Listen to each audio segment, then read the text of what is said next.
Afternoon, everybody. Warden down Mike's Off-Road. Today we're looking at a 1977 Dodge Power Ram that we are doing an engine swap on. This is a big block 440. Did not come stock in these trucks. We sent out the engine, had it rebuilt, completely rebuilt from the bottom up, put an Edelbrock intake manifold on it, quick fuel carb, long tube headers, and a very mild comp cam.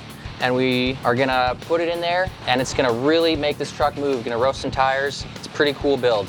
So we do a lot of performance stuff here, and a lot of guys bring in newer stuff, but if you have an older vehicle like this, it is possible to get good power, to get a fun older vehicle that just roasts tires, that's fun to drive. These 440 swaps and these half tons are fairly common. The half ton never came with an engine of this size, so you put one of these bad boys in there and it's going to be a whole different truck. It's a lot lighter than anything that it came with the short wheelbase. It can give you a really good time behind the wheel.